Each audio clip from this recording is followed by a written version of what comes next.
மகாராஜா வாழ்க. முதுகு புடிச்சுக்கிச்சு, ஏதாவது பண்ணுங்கடா. என்ன பண்ண சொல்றீங்க? என்ன கொஞ்சம் நிமிர வைங்கடா. அப்படியா?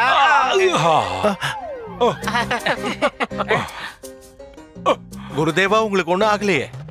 உங்களை பத்தி நான் ரொம்ப கவலைப்பட்டேன். நீங்க எங்க போனீங்க? நான் வேற எங்க போவேன் மகாராஜா? எங்க போவேன்? அந்த பேய் இருக்கிற இடத்துக்கு தான். பேய் இருக்கிற இடத்துக்கா? குருதேவா, அந்த இடத்துக்கு நானே போனேன். நீங்க அந்த இடத்துல இல்லையே. அது வந்து மகாராஜா. மகாராஜா வாழ்க.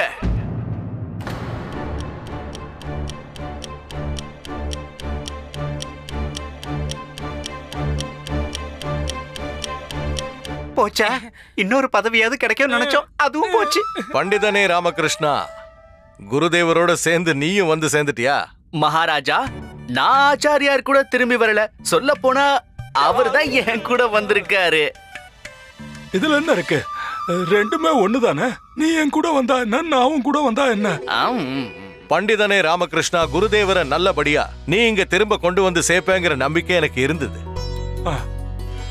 ஆமா குருதேவா, நீங்க இவ்வளவு நாள் எங்க இருந்தீங்க? திடீர்னு எங்க காணாம போயிட்டீங்க? மகாராஜா, அது வந்து அதத்தான் நான் சொல்ல வந்த மகாராஜா. மகாராஜா, நம்ம ராஜகுரு பாவம் ஒரு அலமாரியில போய் மாட்டிக்கிட்டாரு. அது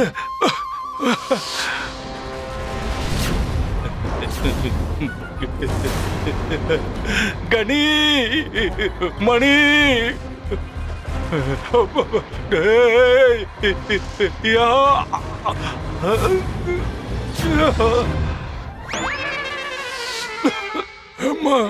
மகாராஜா, விஷயம் என்னன்னா, அது வந்து அந்த பேயை பிடிக்கிறதுக்காக நாங்க ஒளிஞ்சுக்கிட்டு இருந்தோம் மகாராஜா.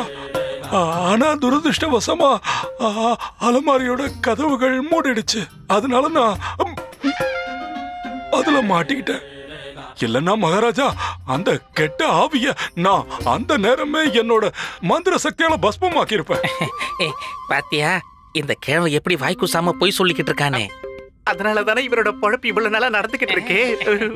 அப்படின்னா பண்டிதன் ராமகிருஷ்ணன் தன் குடும்பத்தோட அந்த அரண்மனைக்கு போனப்ப நீங்க அங்கதான் இருந்தீங்களா? ஆமா மகாராஜா.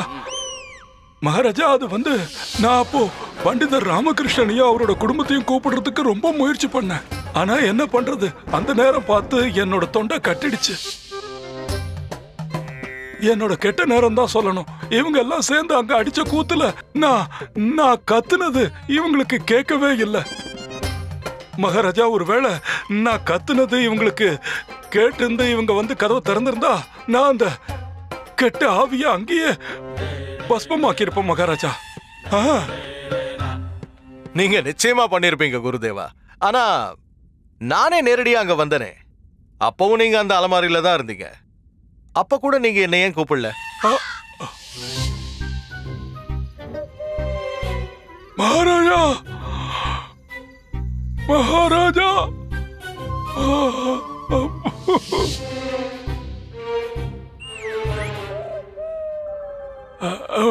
மகாராஜா, அந்த நேரத்துல நான் தூங்கிக்கிட்டு இருந்தேன் மகாராஜா. ஆமா மகாராஜா, அந்த இடத்துல மாட்டிக்கிட்டதுனால அடுத்து என்ன பண்றதுன்னு தெரியாம நான் அப்படியே தூங்கிட்டேன்னு நினைக்கிறேன். இதான் நடந்தது. அப்படிதான் நடந்திருக்கணும் குருதேவா. சரி விடுங்க, எல்லாம் இப்ப நல்லபடியா முடிஞ்சு போச்சு. எனக்கு உண்மையிலேயே சந்தோஷம் என்னன்னா, நீங்க நல்லபடியா திரும்ப வந்து சேர்ந்துட்டீங்க. பண்டிதனே ராமகிருஷ்ணா, நீயும் திரும்ப வந்துட்ட. ரொம்ப சந்தோஷமா இருக்கு. அது மட்டும் இல்லாம இன்னொரு சந்தோஷமான விஷயம், அந்த அரண்மனையில எந்த பேயும் இல்லைன்னு நிரூபணம் ஆயிடுச்சு. எல்லாமே கற்பனை கதைகள் தான். மன்னிக்கணும் மகாராஜா, ஆனா அந்த அரண்மனையில பேய் இருக்கிறது என்னவோ உண்மைதான்.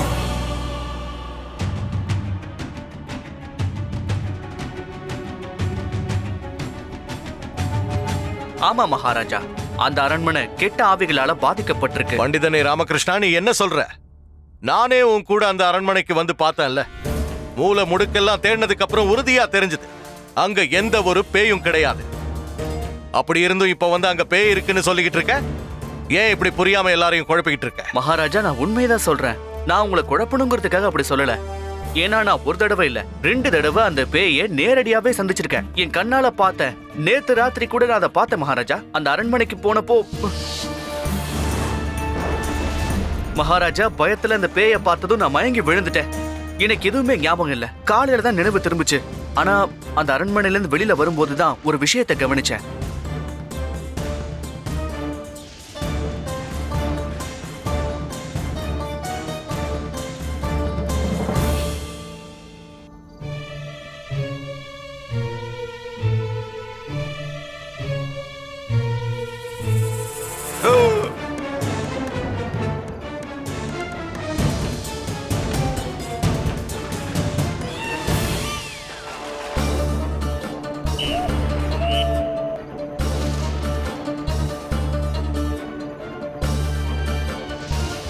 குருவே, எழுந்திருங்க. நம்ம இங்க இருக்கிறது பாதுகாப்புல. எழுந்திருங்க. இந்த கிழவன் தலையில இடி விழுக அந்த நேரத்துல இந்த ஆளு சத்தம் கொடுக்கணும். அப்படின்னா பண்டிதன் ராமகிருஷ்ணன் தான் உங்க பிரச்சனைகள் எல்லாம் தீர்த்து வச்சானா குருதேவா? இல்ல மகாராஜா, இல்லவே இல்ல. அந்த நேரத்துல எனக்கு அங்க எந்த கஷ்டமும் இல்ல, சுகமா தான் இருந்தது. என்னை யாரும் தொந்தரவு பண்ணவே இல்லை. நானே அந்த இடத்துல இருந்து வெளியே வந்திருப்பேன். பண்டித ராமகிருஷ்ணன் அங்க வந்து கதவை திறக்காம இருந்திருந்தாலும் நான் வெளியே வந்திருப்பேன். அது மட்டும் இல்லாம அந்த கெட்ட பேய நான் சிறைப்பிடிச்சிருப்பேன். ஆனா என்ன பண்றது, என் கூட பண்டித ராமகிருஷ்ணன் இருந்துட்டானே. நான் ஏதோ ஆபத்துல இருக்கிறதா நினைச்சு என்ன அவன் இங்க கூட்டிட்டு வந்துட்டான். நானும் இவன் கூட வர வேண்டியதா ஆயிடுச்சு. அப்படின்னா பண்டிதன் ராமகிருஷ்ணன் சொல்ற விஷயங்கள் எல்லாம் உண்மைதானா? அந்த இடத்துல ஒரு மோசமான பேய் இருக்கா? ஆமா மகாராஜா, அந்த உண்மையை சொல்றதுக்கு எனக்கு வருத்தமா இருக்கு. அது மட்டும் இல்லாம அது ரொம்ப துரதிருஷ்டமான விஷயம். இருந்தாலும் அது உண்மைதான். அந்த அரண்மனையில ஒரு பேய் இருக்கிறது உண்மைதான்.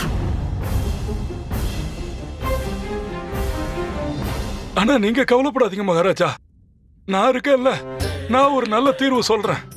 நாம என்ன பண்ணலாம்னா எல்லாரும் சேர்ந்து அங்க போய் அந்த பேயை எரிச்சு சாம்பல் ஆக்கிடலாம். இதை விட ஒரு நல்ல யோசனை இருக்கு. நாம அந்த அரண்மனையே எரிச்சு சாம்பல் ஆக்கிடுவோம். அப்புறம் அங்க எதுவும் இருக்காது. ஒரே கல்லுல ரெண்டு மாங்காய். அரண்மனையே இருக்கிறதா? குருதேவா, என்ன இப்படி எல்லாம் சொல்றீங்க? அப்படி நடந்தா நான் ரொம்ப நஷ்டமாயிடுவேன். அதுக்கப்புறம் நான் நடு தெருவுக்கு வர வேண்டியதாயிடும் குருதேவா. பயமுடுறா முட்டாள். தாத்தாச்சாரியார் பேசிக்கிட்டு இருக்கும்போது குறுக்க பேசுறதுக்கு உனக்கு எவ்வளவு தைரியம் இருக்கணும். நான் எதை சொன்னாலும் அதை யோசிச்சுதான் சொல்லுவேன். நாம தீர்க்க வேண்டியது உன் பிரச்சனையே இல்ல, இந்த நாட்டு மக்களோட பிரச்சனைய. அது மட்டும் இல்ல மகாராஜா, அந்த கெட்ட ஆவி யாரோடதுன்னு எனக்கு தெரிஞ்சிருந்தா நான் அதே இடத்துல சிறப்பு பூஜையை பண்ணி அந்த ஆவிக்கு முக்தியை வாங்கி கொடுத்திருப்பேன். மகாராஜா, அந்த ஆவி யாரோடதுன்னு எனக்கு தெரியும். உனக்கு இந்த விஷயத்துல ஞானம் இருக்க வாய்ப்பே இல்ல. சகல வேதங்களையும் கரைச்சு குடிச்ச என்னாலே அதை கண்டுபிடிக்க முடியல. உன்னால எப்படி கண்டுபிடிக்க முடிஞ்சது? கொஞ்சம் இருங்க குருதேவா. பண்டிதன் ராமகிருஷ்ணன் தான் சொல்ல வந்ததை முழுசா சொல்லி முடிக்கணும்.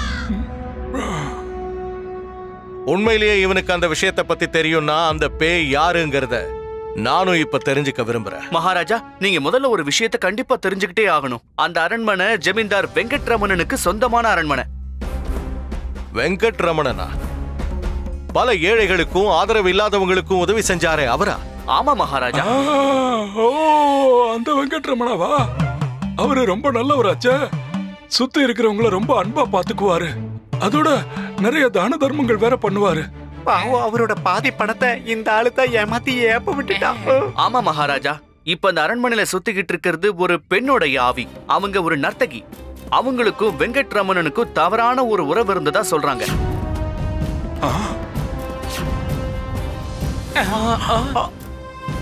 எதிர்பாராத விதமா வெங்கட்ரமணாவாலேயே அவங்க கொலை செய்யப்பட்டாங்க. அது ஒரு விபத்து மாதிரி. பண்டிதனே ராமகிருஷ்ணா, நீ யார பத்தி பேசிக்கிட்டு இருக்கேன்னு உனக்கு நல்லா தெரியுமா? ஜமீன்தார் வெங்கட்ரமணன். இன்னைக்கும் அவரோட பேருக்கு பெரிய மரியாதை இருக்கு. ரொம்பவும் மரியாதைக்குரிய ஒரு மனிதர் அவர். தர்பார்ல எல்லார் முன்னாடியும் அவரை பத்தி தவறா பேசுறது கொஞ்சம் கூட நல்லா இல்ல. மகாராஜா, நான் முதல் நாள்ல இருந்தே இந்த பண்டித ராமகிருஷ்ணனை நல்லா கவனிச்சுக்கிட்டு தான் இருக்கேன். இவனை பத்தி நல்லா புரிஞ்சிருக்கேன். இவனுக்கு யாரோட மானம், மரியாதை, பேரு, புகழ், கௌரவம், அந்தஸ்து எதை பத்தியும் கவலையே இல்ல. எந்த ஒரு ஆதாரமும் இல்லாம யார் மேலையும் சுலபமா பழி சுமத்திடுவான். விஜயநகரத்தோட விதிமுறைப்படி இவன் கடுமையான தண்டனைக்குரியவன். பண்டிதர் ராமகிருஷ்ணனுக்கு கண்டிப்பா தண்டனை கிடைச்சே ஆகணும். ஆனா மகாராஜா, நான் சொல்றது எல்லாமே உண்மைதான். இதுல என்ன உண்மை இருக்கு? நீ சொல்றது உண்மை நிரூபிக்க உங்ககிட்ட ஏதாவது ஆதாரம் இருக்கா? இல்ல உன் பொய்யான குற்றச்சாட்டை நிரூபிக்க இறந்து போன ஒரு மாமனிதரோட பேரை கெடுக்கலாம் நினைச்சுக்கிட்டு இருக்கியா? இல்ல குருவே, நான் சொல்ல வரது நிறுத்து ராமகிருஷ்ணா, நிறுத்து. நான் வெங்கட்ரமணன் அவர்களுக்கு எதிராக ஒரு வார்த்தை கூட கேட்க விரும்பல.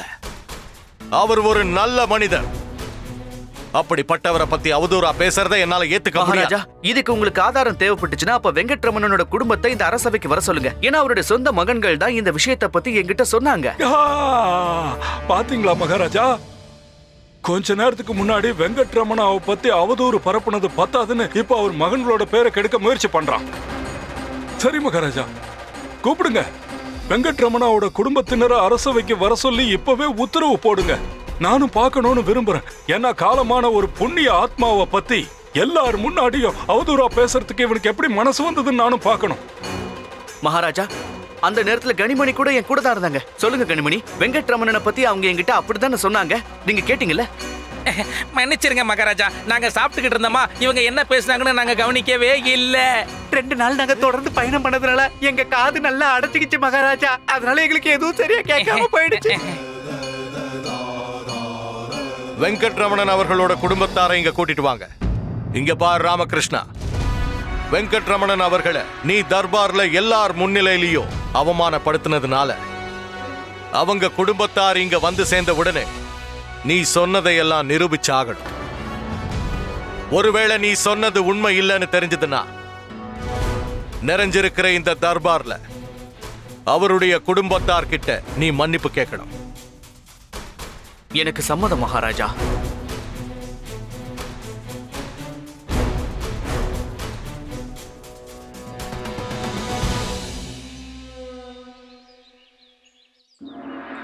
மகாராஜா, இவங்க தான் வெங்கட்ரமணனுடைய 3 மகன்கள். விஷ்ணு, கிருஷ்ணா, அப்புறம் வல்லவ். மகாராஜா, இவங்க 3 பேரையுமே நான் அரசனரி மாறாம மரியாதையோட கூட்டிட்டு வந்தேன். இவங்க அம்மாவும் வந்திருக்காங்க. அவங்க இப்போ என்னோட வீட்ல இருக்காங்க. எடுத்துக்கங்க எடுத்துக்கங்க. எதை எடுத்துக்கிறது? அட, ரொம்ப சுவையான பழங்கள்லாம் இருக்கு, எல்லாத்தையும் எடுத்துக்கங்க. போதும் போதும் சாரதா, ஏற்கனவே நான் வயிறு முழுக்க சாப்பிட்டுட்டேன். அம்மா என்ன சொல்றாங்கன்னா, இது மகாராஜாவோட உத்தரவா, உங்க குடும்பத்தினரை நாங்க உபசரிச்சே ஆகணுமா, அதனாலதான் எடுத்து சாப்பிடுங்க.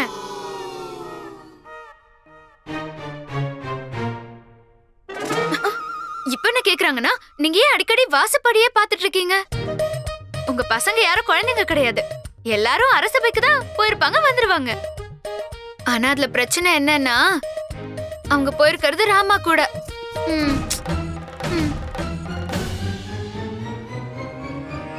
மகாராஜா, இவங்களோட தந்தையார் ரொம்பவே நல்ல மனிதர். யார் எதை கேட்டாலும் அதை தானமா கொடுத்துருவார். நான் பல முறை இவங்களோட விடுதியில சாப்பாடு சாப்பிட்டிருக்கேன். ரொம்பவே சுவையா இருக்கும். தின்றதுக்காகவே பிறந்தவ போல இருக்கு இந்த கிழவை. நீ சொன்னது சரிதான். அந்த ஆளு பெரிய கடன்காரனா மாறினதுக்கு இந்த கிழவன் தான் காரணம். நீங்க என்கிட்ட அன்னைக்கு உங்க அப்பாவை பத்தியும் அந்த அரண்மனையில் அலைஞ்சுகிட்டு இருக்கிற ஆவியை பத்தியும் சொன்னீங்க இல்லையா? அதை இன்னைக்கு அப்படியே மகாராஜா முன்னிலையில சொல்லுங்க. பண்டிதரே, நான் உங்ககிட்ட என்ன சொன்னேன்? அப்படி எதுவும் எனக்கு ஞாபகம் இல்லையே.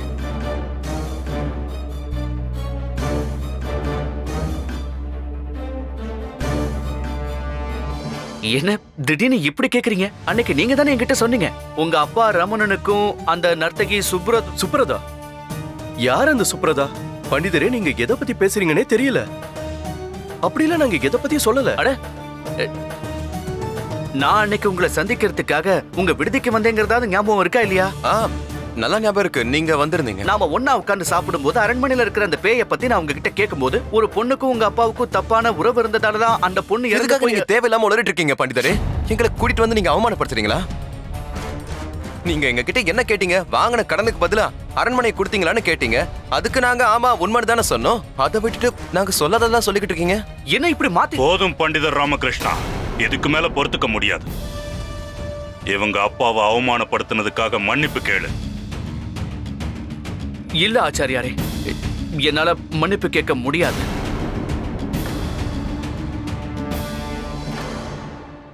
பாத்தீங்களா மகாராஜா, இவனோட தைரியத்தை பாத்தீங்களா? நான் அவங்க கிட்ட மன்னிப்பு கேட்க சொன்னேன், ஆனா முடியாதுன்னு முகத்துல அடிச்ச மாதிரி சொல்லிட்டான்.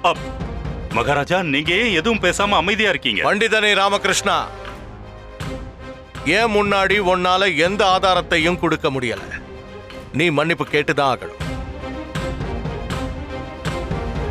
இல்லன்னா உனக்கு தண்டனை கொடுக்கறத தவிர எனக்கு வேற வழி தெரியல. மகாராஜா, ஒருவேளை நான் அந்த பேயை இந்த அரசவைக்கு சாட்சியா கூட்டிட்டு வந்தா அப்போ எனக்கு தண்டனை கிடைக்காது இல்லையா? இத பாத்தீங்களா மகாராஜா, இன்னொரு முட்டாள்தனமான சூழ்ச்சி. இவன் அந்த ஆவிய இந்த அரண்மனைக்கு கூட்டிட்டு வர போறானா? பண்டிதன் ராமா, நீ சொல்றது உண்மையா? ஆமா ஆச்சாரியாரே, ஒருவேளை மகாராஜா ஆணை இட்டார்னா என்னால் அந்த ஆவிய அரசவைக்கே கொண்டு வர முடியும். அந்த கெட்ட ஆவி அங்கிருந்து இங்க வருமா? ஆமா மகாராஜா, நிச்சயமா வர முடியும். அதுவும் நீங்க அனுமதி கொடுத்தீங்கன்னா. ஆனா ஒரு சின்ன வேண்டுதல். என்ன வேண்டுதல்? அரசே, நான் சொன்னது உண்மை நிரூபிச்சு காட்டுற வரைக்கும் எனக்கு யாருமே தடையா இருக்கக்கூடாது. இங்க இருக்கிற எந்த ஒரு நபரும் என்ன தடுக்கவோ இல்ல எதிர்க்கவோ கூடாது. சரி.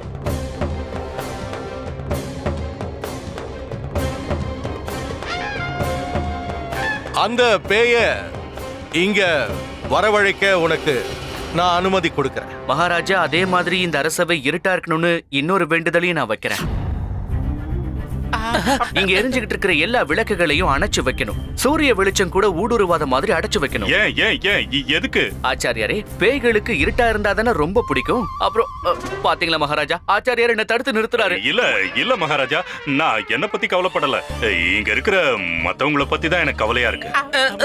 மகாராஜா, அது ரொம்ப சக்தி வாய்ந்த ஒரு ஆவி மகாராஜா. சரி சரி குருதேவா, அத பத்தி விவரிச்சதுக்கு ரொம்ப நன்றி.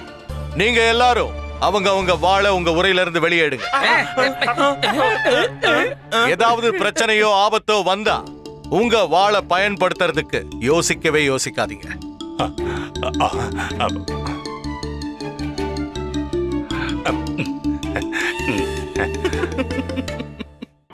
மகாராஜா, நான் கேட்ட அந்த பொருட்களையும் நீங்க எனக்கு இப்பவே கொடுத்தீங்கன்னா நல்லா இருக்கும். உத்தரவு மகாராஜா. எனக்கு கொஞ்ச நேரம் அவகாசம் கொடுங்க மகாராஜா, நான் உடனே வந்துடுறேன். விஷ்ணு, நீங்களும் என் கூடவே வரணும்னு ரொம்ப தாழ்மையோட கேட்டுக்கிறேன். எதுக்கு பண்டிதரே?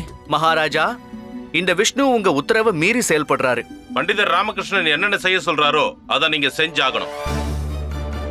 பண்டிதர் ராமகிருஷ்ணனை யாரும் தடுக்க கூடாதுன்னு மகாராஜா உத்தரவு கொடுத்திருக்காரு.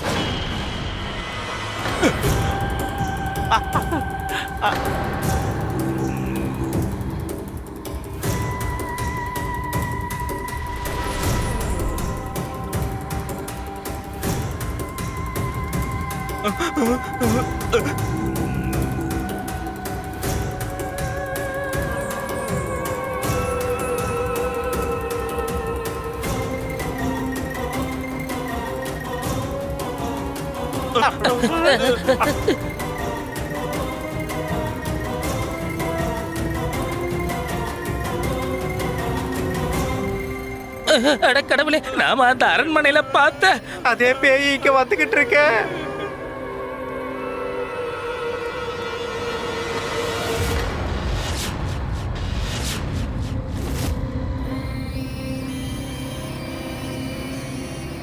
மகாராஜா, அந்த நர்த்தகி சுப்ரதாவுடைய கெட்ட ஆவி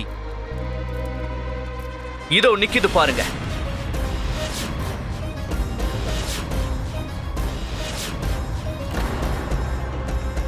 ஆச்சாரியாரே, நீங்க இதை அடையாளம் கண்டுபிடிச்சிருப்பீங்க நான் நம்புறேன்.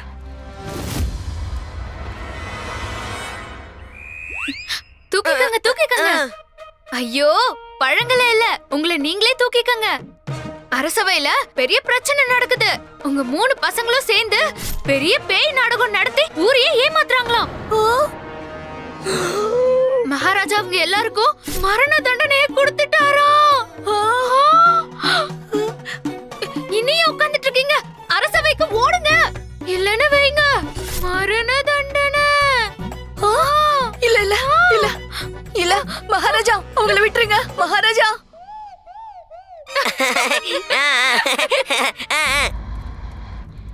ஆச்சாரியாரே, நான் சொன்னது கேட்கலையா? ஆச்சாரியாரே, பேய் பேய் பேய் பேய் விடாதீங்க, கொல்லுங்க கொல்லுங்க. கொஞ்சம் அமைதியா இரு. இந்த அவமானத்தை பொறுத்துக்க முடியாது.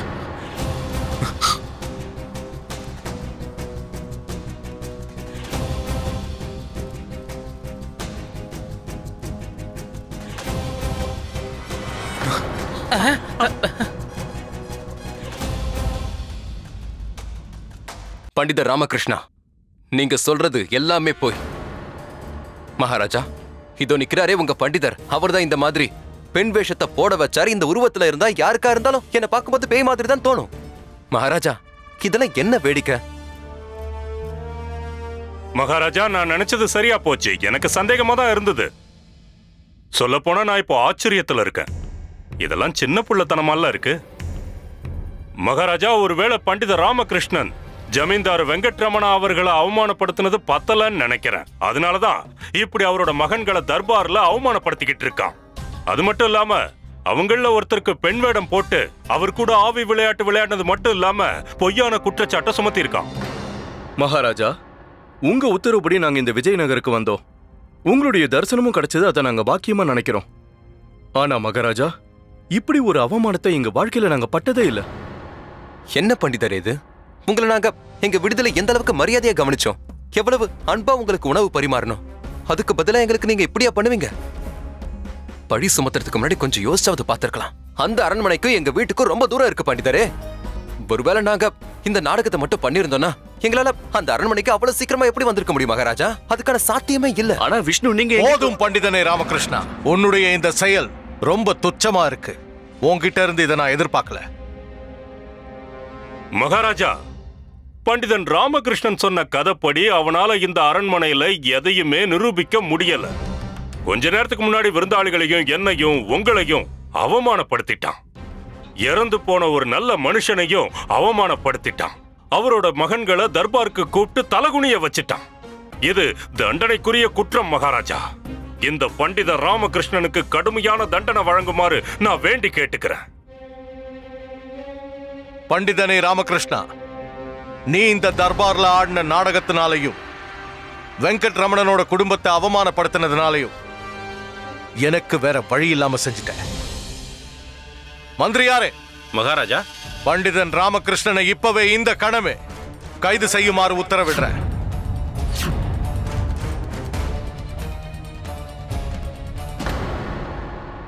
உத்தரவு மகாராஜா. வீரர்களே, பட்டது போதுமா? இன்னும் கொஞ்சம் வேணுமா?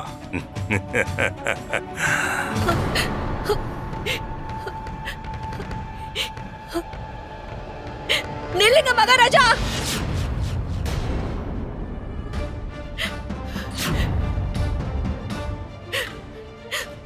மகாராஜா, மகாராஜா, என் பசங்களை மன்னிச்சு விட்டுருங்க. நாங்க பெரிய தப்பு பண்ணிட்டோம். அந்த அரண்மனை இவங்க அப்பாவோட கடைசி ஆசையா இருந்தது. அதனால யாரோட கைக்கும் போக கூடாதுன்னு இவங்க நினைச்சாங்க. அதனாலதான் இந்த மாதிரி நாடகத்தை ஆட வேண்டிய கட்டாயத்துக்கு ஆளானாங்க மகாராஜா.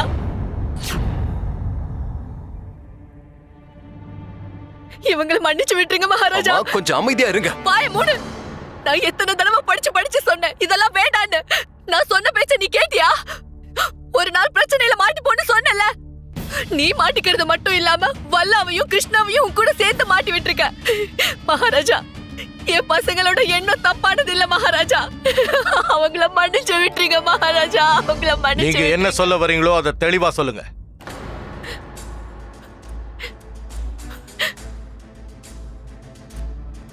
நான் உங்ககிட்ட தான் சொன்னேன்.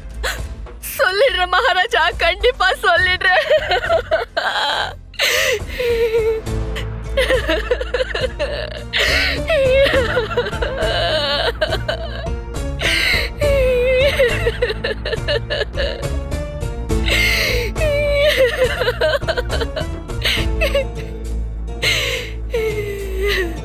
மகாராஜா, நாங்க பண்ண தப்பெல்லாம் ஒத்துக்கிறோம். மகாராஜா, நானும் என் சகோதரர்கள் கிருஷ்ணாவும் வல்லபும் சேர்ந்துதான் இப்படி பேய் மாதிரி நாடகம் ஆடணும் மகாராஜா.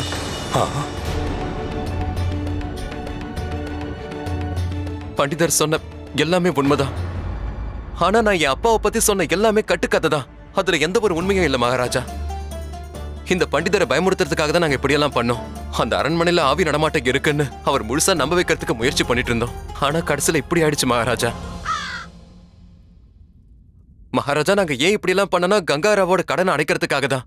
அந்த கடனை அடைக்கிறதுக்குள்ள அரண்மனை எங்க கைவிட்டு போயிடுவோம் நாங்க பயந்தோம். அதை மறைக்கத்தான் இப்படி எல்லாம் பண்ண வேண்டியதா போயிடுச்சு.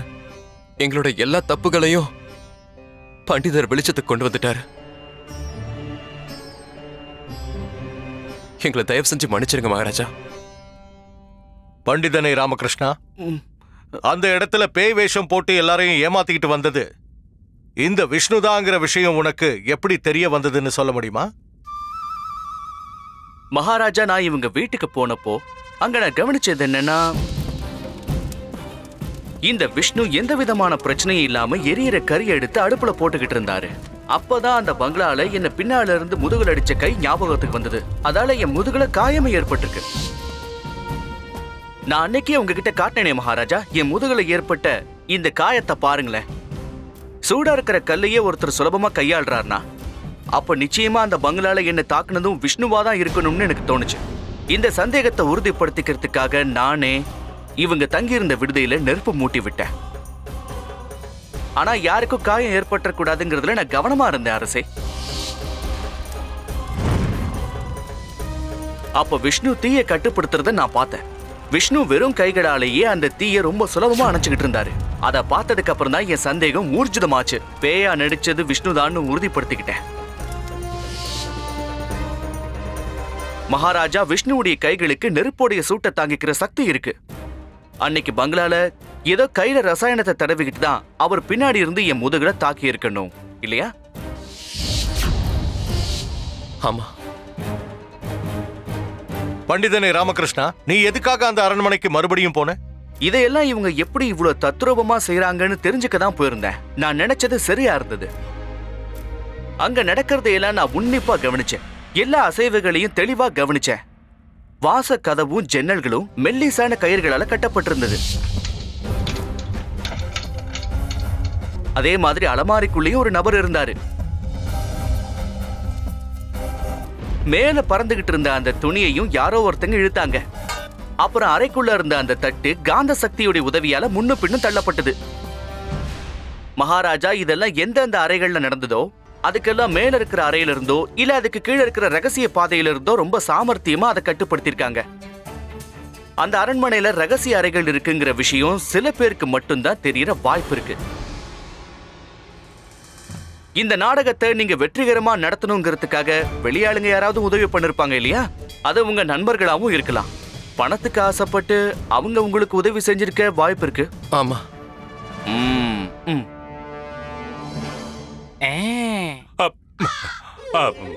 அதெல்லாம் இருக்கட்டும். அங்க ஒரு காக்கா இருந்தது. அது என்ன துரத்தி துரத்தி கொத்துச்சு. அது எப்படி? அந்த அரண்மனையில உயிரோட இருக்கிற ஒரே விஷயம் அந்த காக்கா மட்டும்தான். அது அந்த மாதிரி பறந்து வந்து தாக்குறதுக்கு பயிற்சி கொடுத்திருக்காங்க. ஆனா அங்க நான் எதிர்பார்க்காத ஒரே ஒரு விஷயம் என்னன்னா, விஷ்ணு எனக்கு முன்னாடியே அங்க அவ்வளவு சீக்கிரம் வருவார்னு நான் எதிர்பார்க்கல. அவ்வளவு விரைவா வந்திருந்தாரு. எல்லாருக்கும் முன்னாடி அங்க போகணும்னு யாருக்கும் தெரியாம நான் தான் சீக்கிரமா அங்க போனேன். விஷ்ணு திரும்பவும் அந்த பேய் ரூபத்துல என் முன்னாடி வந்து நின்னாரு. அப்பதான் நான் பெரிய ஆபத்துல இருக்கிறதா உணர்ந்தேன். இவங்களோட ரகசியம் எனக்கு தெரிஞ்சு போச்சுங்கிற விஷயம் இவங்களுக்கு தெரிஞ்சிருச்சுன்னா எனக்கு என்ன வேணும்னாலும் நடக்கலாம். நான் தனியா வேற இருந்ததுனால அந்த பேய பார்த்ததும் மயங்கி விழுந்த மாதிரி சின்னதா ஒரு நாடகம் போட்டேன். ஆனா இப்போ கேள்வி என்னன்னா, நம்ம விஷ்ணு அவ்வளவு சீக்கிரமா அந்த அரண்மனைக்கு எப்படி வந்து சேர்ந்தாரு? இவங்க இருக்கிற விடுதியிலிருந்து அந்த அரண்மனை வெகு தொலைவில் இருக்கு மகாராஜா. இருந்தாலும் குறுக்கு வழியில நதியை கடந்தா யாரா இருந்தாலும் பாதி நாள்லயே அங்க வந்து சேர்ந்துட முடியும்.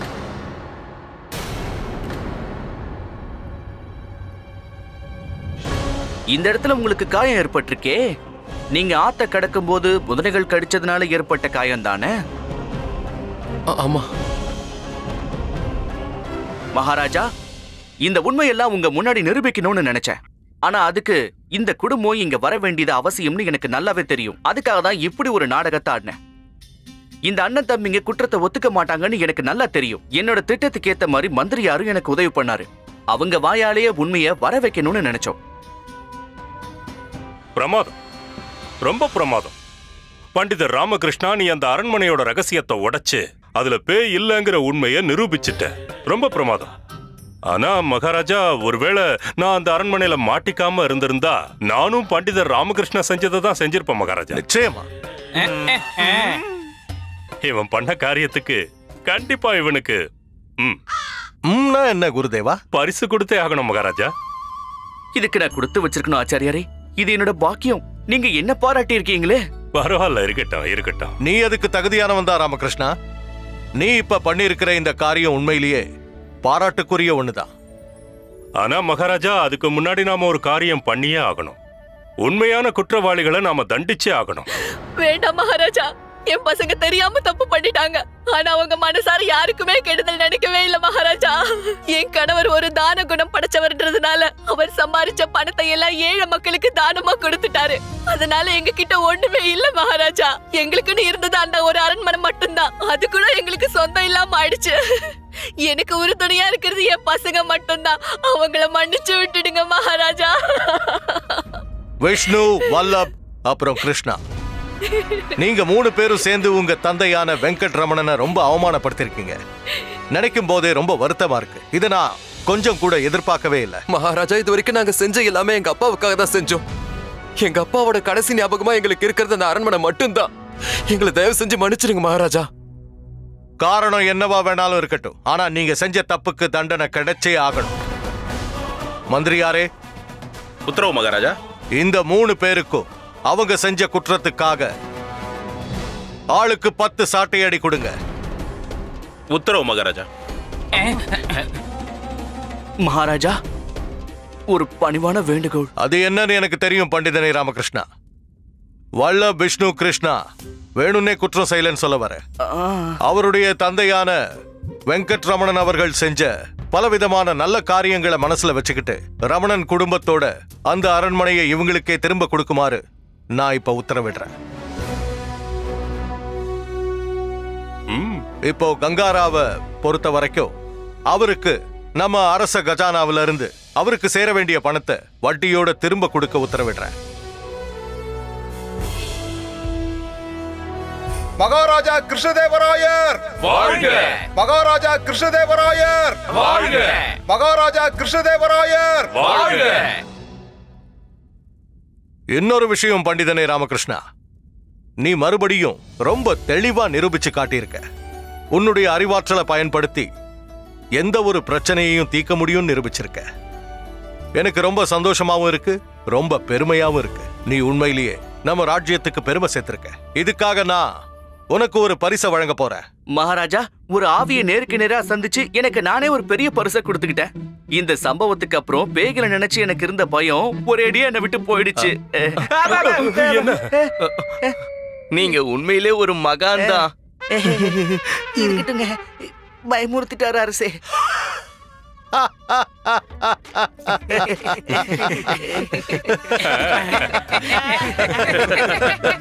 பண்டிதனே ராமகிருஷ்ணா,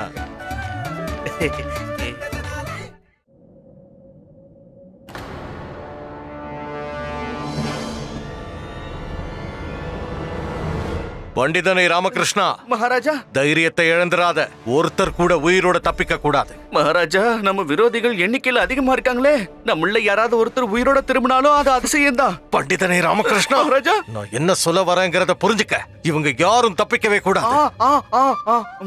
நீ ஒண்ணு பண்ணு, நீ இவங்களை சமாளி, நான் அந்த பக்கம் போறேன்.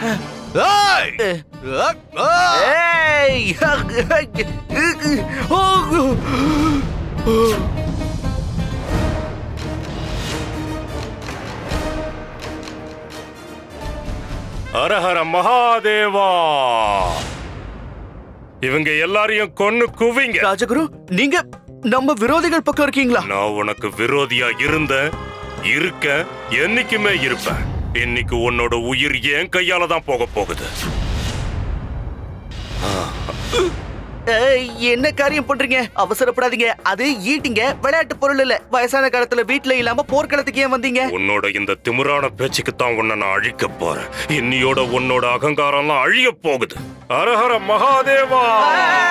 ஆச்சாரியாரே வேண்டாம். அம்மா.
அம்மா தாயே, இன்னைக்கு நவராத்திரியோட முதல் திருநாள்.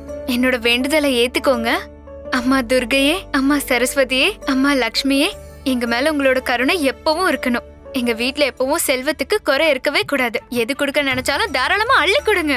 உங்களுக்கு போதும் போதும் இருக்கிற வரைக்கும் தாராளமா அள்ளி அள்ளி உனக்கு கொடுத்துக்கிட்டே இருக்கலாம். அம்மா தாயே, எங்க குடும்பம் சந்தோஷமா இருக்கிறதுக்கு தேவையான செல்வத்தை மட்டும் கொடுத்தா போதும். அளவுக்கு அதிகமா எங்களுக்கு எதுவும் வேண்டாம், தேவையானது மட்டுமே போதும். அம்மா தலத்வதி தாயே, என் படிப்புல கவனம் செலுத்தணும்னு என்ன ஆசீர்வாத பல்லுங்க. எனக்கு எல்லா ஞானங்களையும் தவறாம குளுங்க. அப்புறம் இவங்க எல்லாருக்கும் நல்ல புத்தி கொடுக்கணும்னு நான் வேண்டி கேட்டுக்கிறேன். அத நல்லதுக்கு பயன்படுத்துற மாதிரி இவங்கள ஆசீர்வதிங்கம்மா. இவங்க என்ன சொல்றாங்கன்னா, அம்மன் துர்கை கிட்ட இவங்களுக்கு இன்னும் சக்தி வேணும்னு வேண்டிட்டாங்களாம். அம்மா, இதுக்கு மேலயுமா உனக்கு சக்தி வேணும்? கையில ஒரு தடி இருக்கிறது பார்த்தாதான் என்ன? அம்மா, மத்தவங்களுக்கு உதவி செய்யற அளவுக்கு எங்களுக்கு நீ சக்தி கொடுத்தாலே போதும். எங்க சக்தியை நினைச்சு எங்களுக்கு அகங்காரம் வரவே கூடாது. நாங்க நல்ல மனுஷங்களா வாழணும், மத்தவங்களுக்கு உதவி பண்ணணும். அப்பதான் நாங்க புண்ணியத்தை சம்பாதிக்க முடியும். கால் தடுக்கி விழுந்திருப்பேன், நல்ல விட தப்பிச்சேன். எவ்வளவு பொம்மைங்க இருக்கு.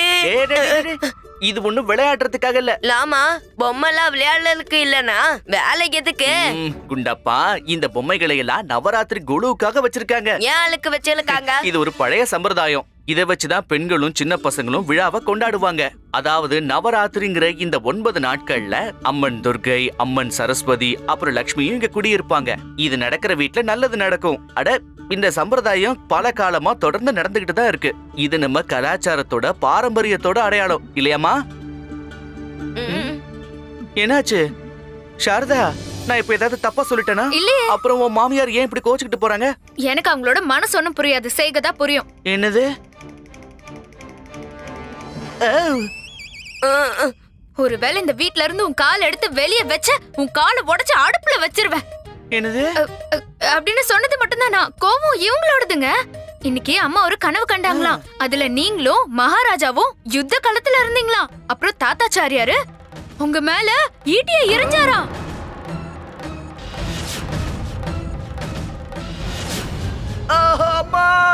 அப்புறம் என்னாச்சு? அம்மா, அப்புறம் என்னாச்சு? இவருக்கு அடிபட்டுச்சா இல்லையா? அந்த ஈட்டி வந்து உங்களை தாக்குறதுக்குள்ள இவங்களுக்கு முழிப்பு வந்துருச்சா? ஆஹா, பிரமாதம் இல்லையா?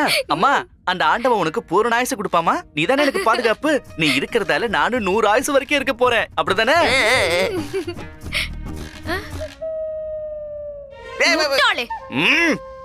அப்படின்னு நான் சொல்லலங்க, அம்மா தான் சொல்லிட்டு இருக்காங்க. அதிகாலையில கனவு வந்துச்சுன்னா அது உண்மையா பழிச்சிருமா. அதனால நீங்க வீட்டை விட்டு காலை வெளியே எடுத்து வைக்க கூடாது.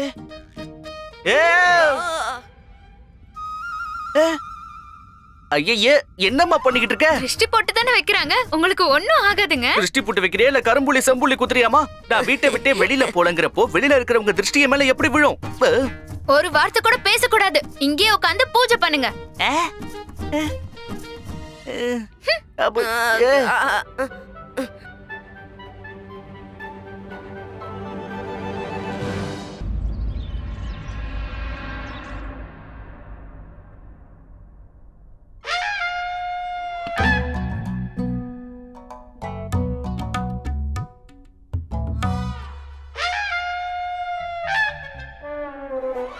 மகாராஜா, இன்னும் எவ்வளவு நேரம் இப்படியே பாத்துட்டு இருப்பீங்க? இந்நேரத்துக்கு நான் இன்னொரு பொம்மை வரிசையே தயாரிச்சிருப்பேன். சீக்கிரம் சொல்லுங்களேன், யாரோட பொம்மை வரிசை நல்லா இருக்கு? ஆமா மகாராஜா, சொல்லுங்களேன். நீங்க தான் பெரிய பெரிய முடிவுகளை சிட்டிக்கு போடுறதுக்குள்ள சேருவராச்சே. அது என்னன்னா, ரெண்டுமே பார்க்க ரொம்ப அழகா இருக்கா, அதான் முடிவெடுக்க கஷ்டமா இருக்கு. மகாராஜா, இந்த 2 பொம்மைகளையும் நானே என் கையால பண்ணது. இது ரெண்டும் யாருன்னு சொல்லுங்க பாப்போம். இதுவா? இதுல என்ன சந்தேகம்? இதுங்க பொம்மை தானே? அது சரிதான், ஆனா ரெண்டும் யாருன்னு கேட்டேன். அது ஒரு பொருள் யாருக்கு சொந்தமானதோ அந்த பொருள் அவங்களோட தான் இருக்கணும். இது உன்னோட தான். அது இல்ல மகாராஜா, இந்த பொம்மைங்க யாரோட உருவத்துல இருக்குன்னு தெரிஞ்சுக்கணும்னு திருமலா அம்மா ரொம்ப ஆசைப்படுறா. உருவமா? அந்த உருவம் வந்து இது ராட்சசன், அப்புறம் இது சோனியக்காரி. மகாராஜா, நான் எவ்வளவு அன்பா நம்ம 2 பேரோட உருவத்தையும் கஷ்டப்பட்டு தயாரிச்சேன். இது இது என்னோட ரூபமா? அற்புதம், எவ்வளவு அழகா இருக்கு என்னோட உருவம். நான் சும்மா விளையாட்டுக்கு சொல்லிட்டு இருந்தேன். இத பாரு, நானு எவ்வளவு அழகா இருக்கேன் பாரு. எவ்வளவு அழகா இருக்க. நீ வந்து சாக்ஷாத் அந்த தேவி மாதிரியே இருக்க. எங்க அம்மா அடிக்கடி என்கிட்ட சொல்லுவாங்க, கலைநயமிக்க பொருட்களை தயாரிக்கிறதுல என்ன மிஞ்ச யாருமே இல்லன்னு. அப்படியா சொன்னாங்க? அப்ப சரியாதான் இருக்கும்.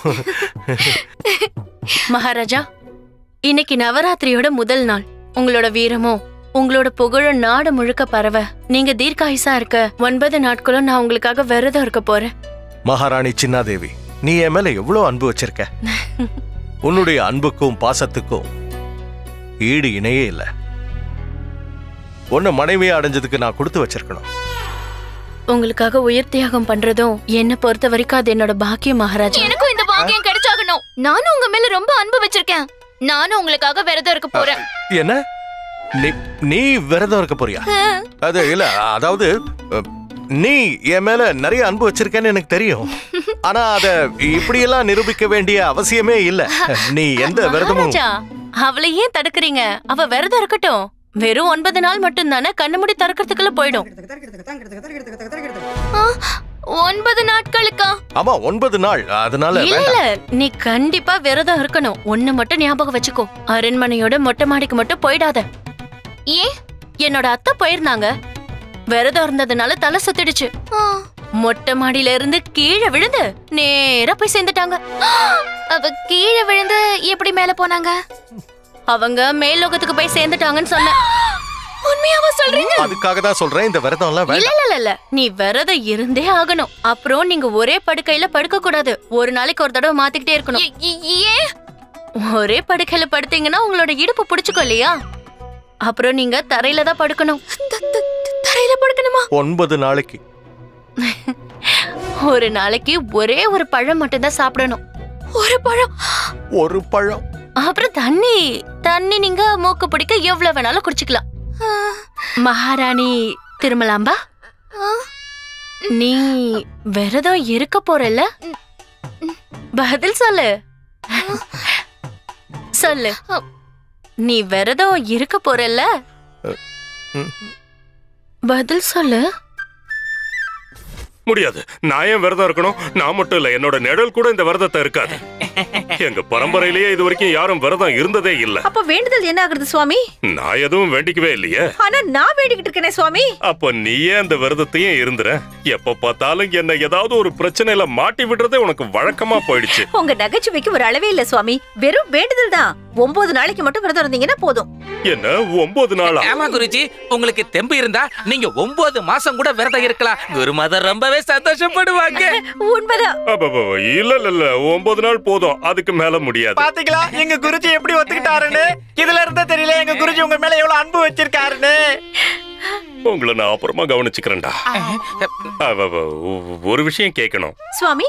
நான் இப்ப இருக்க போற விரதம் ரொம்ப கஷ்டமானதா இருக்குமா? இல்ல சுவாமி, இந்த 9 நாட்களுக்கு நீங்க வெறும் நெய், பலகாரம், உங்களுக்கு பிடிச்ச சாப்பாடு, லட்டு, முறுக்கு, பூரி, கிழங்கு, இதையெல்லாம் எதையும் நீங்க சாப்பிடக்கூடாது. அப்புறம் நான் எதை சாப்பிடுறது? நீங்க தான் சாட்சாத் கடவுளாச்சே பிரபு. உங்க அசைவால தான் இந்த உலகமே இயங்கிட்டு இருக்கு. ஆமா ஆமா. வெறும் காற்று சுவாசிச்சாதான் பல யுகங்கள் வாழ முடியும்.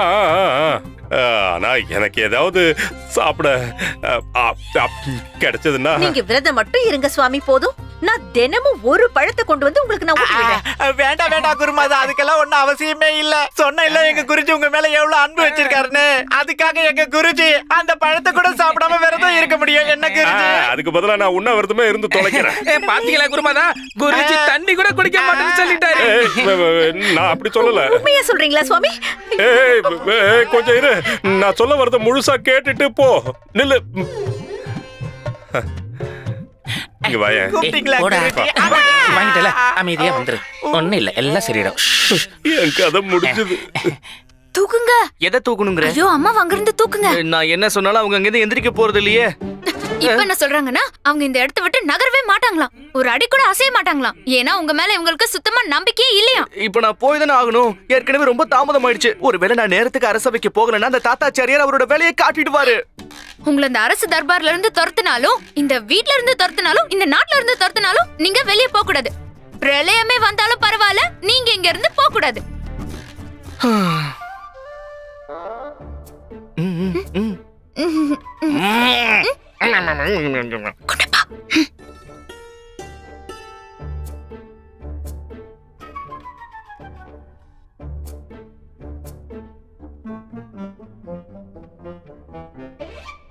லாமா, இந்த லட்டு ரொம்ப துவையாளுக்கு. ஆஹா, அவ்வளவு நல்லாவா இருக்கு? அவன் என்ன சொல்றான்னா, இவ்ளோ சுவையான, இவ்ளோ இனிப்பான, சுவையான நெய்யால பண்ண உருண்டையா அழகா இருக்கிற இந்த லட்டுவ யாருக்கும் கொடுக்காம சாப்பிடுறத பார்த்தா இன்னும் கொஞ்ச நேரத்துல நம்ம யாருக்கும் மோந்து பார்க்க கூட எதுவுமே இருக்காது போல இருக்கே. என்னம்மா எந்திரிச்சிட்ட? அப்ப ஏதோ சொன்னியே, பிரளயமே வந்தாலும் நான் இந்த இடத்தை விட்டு எந்திரிக்க மாட்டேன்னு. பிரளயம் வந்தாலும் நான் எழுந்திருக்க மாட்டேன்.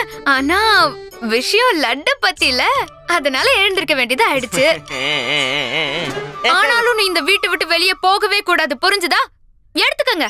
என்னத்தை எடுக்கணும்? வேற என்ன, சத்தியத்தை எடுத்துக்கங்க. இல்லனா அம்மா இந்த இடத்தை விட்டு சத்தியமா நகரவே மாட்டாங்களாம்.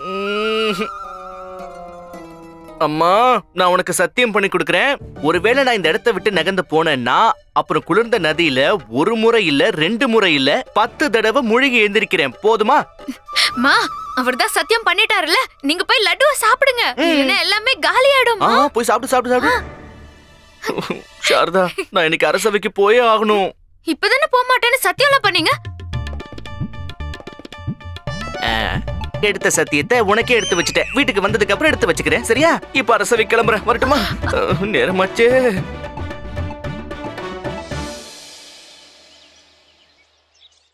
டே கனிமணி, என் வயித்துல எலியும் பூனையும் சண்டை போடுதுடா. அதை எடுத்து வெளியில விட்டுருங்களேன். அடே முட்டாளுங்களா, நான் ரொம்ப பசிக்குதுன்னு சொன்னான்டா. பாவம் நீங்க. மயக்கம் வரா மாதிரி இருக்குடா, ஏதாவது சாப்பிட கொடுங்களேன்.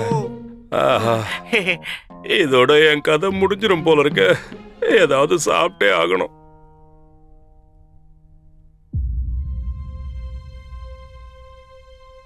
பண்டிதன் ராமகிருஷ்ணன் எங்க? அவனை இன்னும் ராமனை பத்தி பேச ஆரம்பிச்சிட்டாரு. எப்படி வருவான் மகாராஜா, எப்படி வருவான்?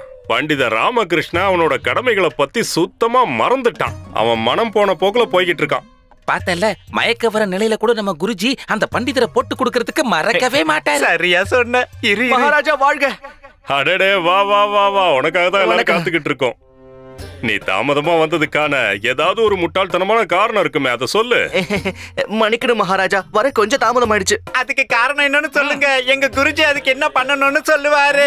என்ன நடந்துச்சுன்னு சொல்லுங்க குருஜி கிட்ட. என்ன நடந்துச்சுன்னா, இன்னைக்கு நவராத்திரியோட முதல் நாள் இல்லையா, அதனால அம்மனுக்கு படைக்க சுவையான உணவு பண்டங்களை செஞ்சுகிட்டு இருந்தோம். அது கொஞ்சம் தாமதம் ஆயிடுச்சு. நைவேத்தியமா? ஆமா ஆச்சாரியரே, லட்டு, அதிரசம், பாயாசம், மெதுவடை, பிரசாதத்தை சாப்பிட்டு தான் வந்தியா? இல்லையா பின்ன. அம்மனுக்கு படைச்சதுக்கு அப்புறம் அதை சாப்பிடாம வீட்டுக்கு வெளியில வரக்கூடாது இல்லையா? மிச்ச சுச்சம் வைக்காம சாப்பிட்டு முடிக்கிறதுக்கு தான் கொஞ்சம் தாமதம் ஆயிடுச்சு. என்னாச்சு இவருக்கு? அது ஒண்ணு இல்ல, உங்களுடைய பக்தியை பார்த்து எங்க குருஜி கொஞ்சம் உணர்ச்சி வசப்பட்டுட்டாரு, அவ்வளவுதான். பண்டிதனை ராமகிருஷ்ணா, நீ போய் உன்னுடைய இருக்கையில உட்காரு.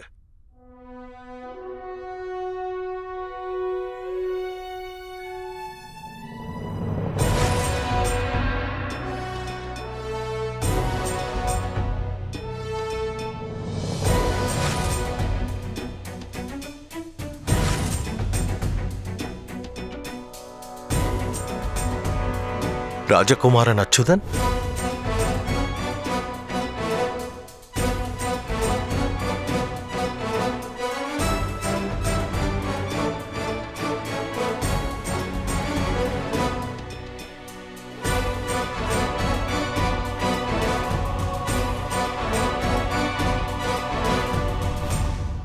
அண்ணா, உங்களை சந்திச்சதுல ரொம்ப சந்தோஷம்.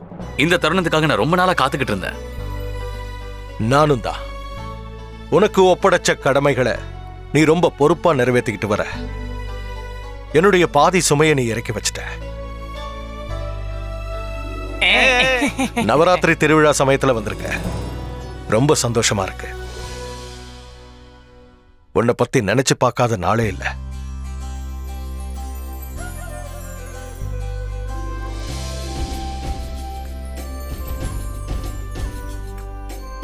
வணக்கம்.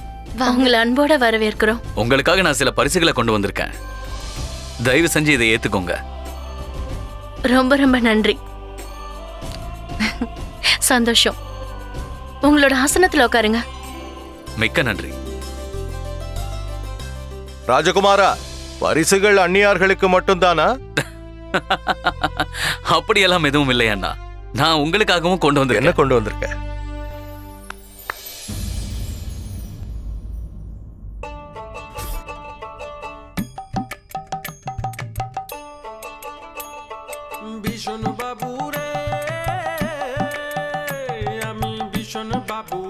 மகாராஜா வணக்கம்.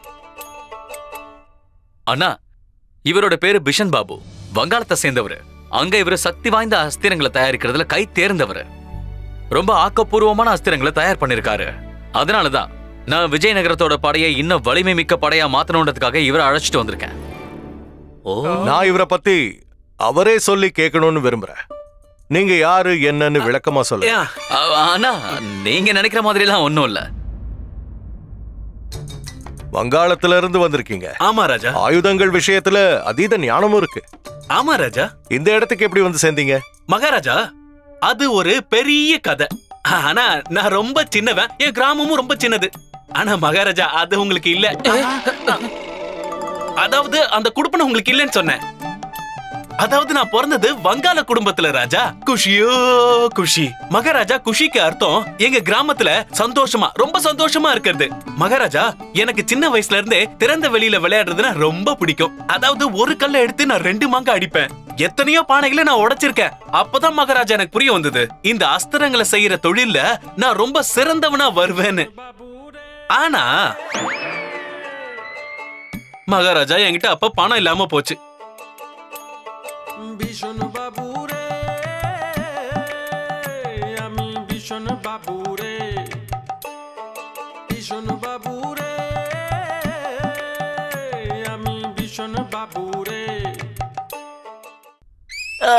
ஐயா, ஒரு நிமிஷம்.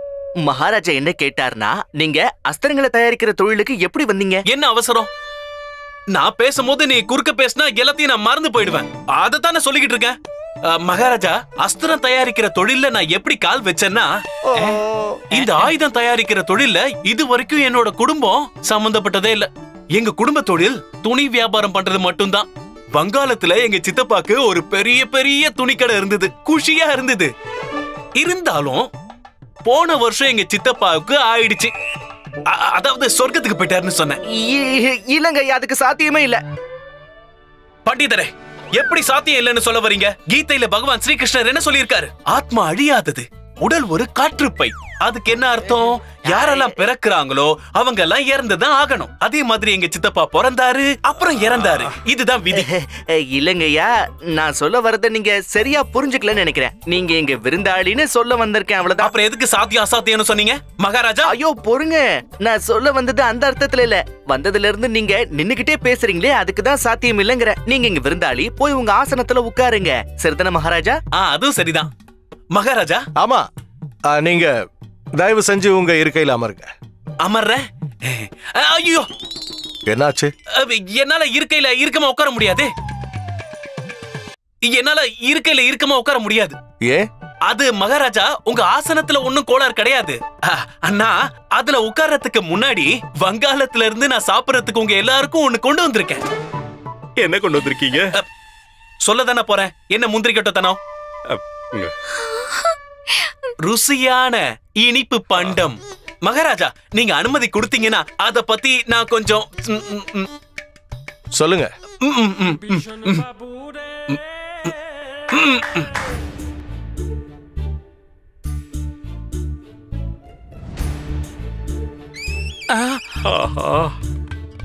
மகாராஜா, மகாராஜா,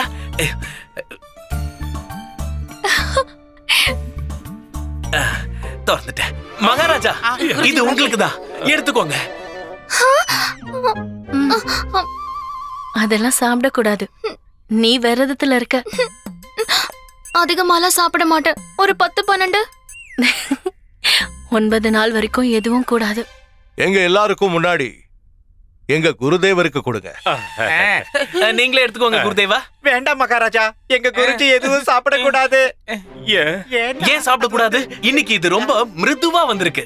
இத சாப்பிட பல்லு இருக்கணும்னு அவசியம் இல்ல. எனக்கு பல்லெல்லாம் இருக்கு. விரதம் இருக்கிறத மறந்துடாதீங்க குருஜி. அதிதி தேவோ பவ. விருந்தாளிங்க தெய்வத்துக்கு சமம்னு சொல்லுவாங்க. தெய்வம் கையால கொடுக்கறது எதுவா இருந்தாலும் சாப்பிடலாம். நீங்க தாராளமா எனக்கு கொடுக்கலாம். சரி சரி, இருங்க, நானே என் கையால உங்களுக்கு ஊட்டி விடுறேன். காட்டுங்க. அது சரி. இந்த இனிப்போட பேர் என்ன? ஆச்சாரியரே, உங்களுக்கு தவளைத்தான் வாயால கெடுங்கிற பழமொழி ஞாபகம் இருக்குங்க இல்லையா? ஞாபகம் இருக்கு. எப்படி மறப்பேன்? நான் எவ்வளவு பெரிய பண்டிதன். உங்க லட்சணம் தான் ரொம்ப நல்லா தெரியுதே. ஆனா அந்த பழமொழிய இப்போ ரொம்ப நிதானமா அனுபவிக்கிறதுக்கு தயாரா இருங்க. நடக்கட்டும். நீங்க காட்டுங்க. உங்களை எனக்கு ரொம்ப ரொம்ப பிடிச்சிருக்கு. அது ஏன்னா ஒரு விஷயத்த சாப்பிடறதுக்கு முன்னாடி அத பத்தி நீங்க தெரிஞ்சுக்கணும்னு நினைக்கிறீங்களே, உங்க ஆர்வம் பிடிச்சிருக்கு. இத பாருங்க, இதோட பேரை தெரிஞ்சுக்கிறதுக்கு முன்னாடி இத சாப்பிடுறது தான் ரொம்ப முக்கியம். நான் ஊட்டி விட தான் போறேன். ஆனா இத பத்தி நீங்க முன்னாடி தெரிஞ்சுக்கணும். இதோட பேரு என்னன்னா ரசகுல்லா. ஏதோ ஒண்ணு கொடுங்க. இந்த ரசகுல்லாவோட சிறப்பு அம்சம் என்னன்னா இதுக்குள்ள ரசம் இருக்கும். இதோ பாருங்க.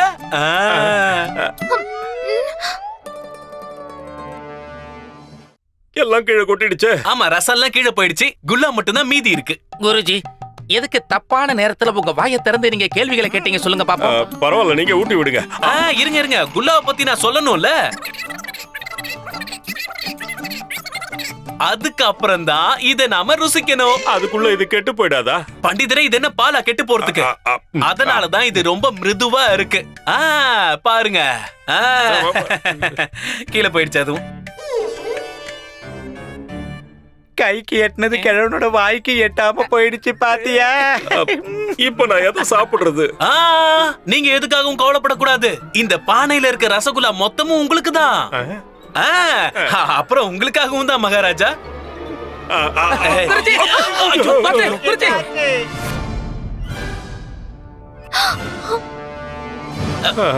சரி சரி, போச்சு. போதும் போதும், எந்திரி. பாத்து எந்திரி, பாத்து. வயசாயிடுச்சு, பாத்து மெதுவா. எல்லாம் எப்படி கீழே விழும் நான் எதிர்பார்க்கவே இல்லை. இப்ப நான் எதை சாப்பிடுறது? நீங்க எதுக்காக இவ்வளவு கவலைப்படுறீங்க? ரசகுல்லா இன்னும் நிறைய இருக்கு. எங்க எங்க எங்க இருக்கு? வங்காளத்துல இருக்கு. அடுத்த வருஷம் கண்டிப்பா எடுத்துட்டு வரேன்.